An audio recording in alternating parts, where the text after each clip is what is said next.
దత్తాత్రేయం మహాత్మానం వరదం భక్తవత్సలం ప్రపన్నార్తిహరం వందే స్మర్తృగామి శనోభతు.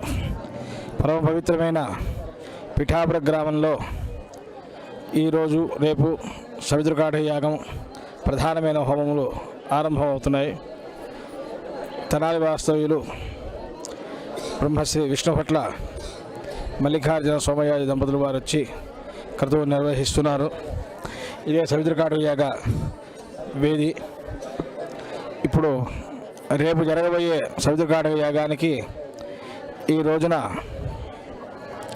పూర్వాంగంగా అగ్నావిష్ణు అని ఆ దేవతని ఉద్దేశించి హోమములు జరుగుతున్నాయి. రేపు చేయబోతున్న సవితృకాఠ యాగానికి వేది నిర్మాణం మరి కొద్దిసేపట్లో జరగబోతుంది. చక్కని సుప్రసిద్ధమైన విద్వాంసులు రావడంతో యాగం చక్కని ఫలితాన్ని ఇస్తుంది. యదేవ శ్రద్ధయా కరోతి తదేవ వీర్యవత్తరం భవతి అని చెప్పబడింది. మనం ఎంత శ్రద్ధగా ఆ కర్మను ఆచరిస్తే ఆ కర్మ యొక్క ఫలితం మనకి ఒక డిపాజిట్ లాగా ఉండిపోతుంది. ఇప్పుడు ఆ మహావేది సంస్కారం జరిగి రేపు ఉదయం 7 గంటలకు 185 రాళ్లతో నవపరిమండలం అనగా 9 గీతల్లోకి ఆ రాళ్ళని ఆవాహన చేసి వాటి మీద అత్యంత విశిష్టమైన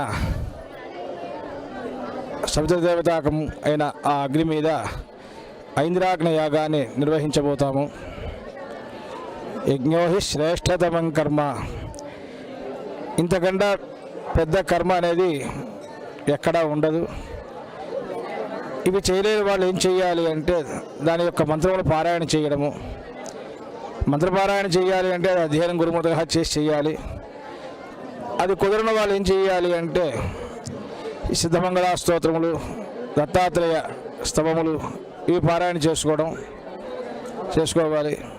కారణము కలియుగంలో దత్తాత్రేయుడి యొక్క మహత్యములు అనేకం మనం విన్నాము, చూస్తున్నాము.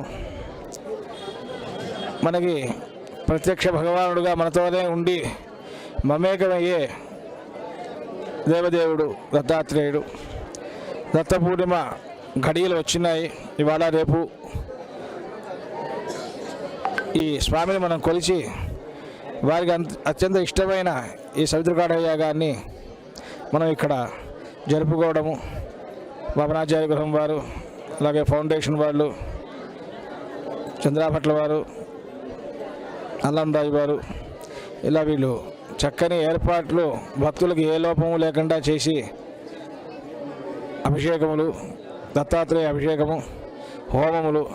నేడు విశేషమేమనగా సోమవారం చతుర్దశి అంటే కృష్ణ చతుర్దశి ప్రదోషము, ఈనేడు కూడా ప్రదోషం అంటారు. అటువంటి ఈ మహా పుణ్యకాలంలో శ్రీరుద్ర హవనము, ఆ రుద్రహవనానికి అనేక ఫలములు చెప్పబడి ఉన్నాయి. రుద్రుడు మనకి అన్ని సుఖములు భోగములు ఇస్తాడు. అటువంటి ఆ రుద్రహవనం ఇప్పుడు జరిగినది. ఇక మరి కాసేపట్లో వామనాచార్య గృహంలో దత్తాత్రేయమూర్తి ప్రతిష్ఠ జరగబోతుంది. 11:55 నిమిషాలకి ముహూర్తం అని చెప్పి ఉన్నారు. అందరూ ప్రత్యక్షంగా ఇక్కడికి వచ్చిన వాళ్ళందరూ వీక్షించవచ్చు. రాలేని వాళ్ళకి మనకు ప్రముఖ ఆధ్యాత్మిక సంస్థ అయిన TV2 వారు ఈ ప్రచారాన్ని మనం పక్కనే ఉన్నట్టుగా ప్రసారం చేయడంలో సఫలీకృతులు అవుతున్నారు. 2 రోజులు చూస్తున్నాం మేము కూడా. అందరికీ ఆ దత్తాత్రేయ అనుగ్రహం కలిగి మనమంతా పరిపూర్ణ ఆయురారోగ్య ఐశ్వర్యాలతో ఉండాలని దత్తాత్రేయుని ప్రార్థిస్తున్నాను. జై గురు దత్తాత్రేయాయ నమః.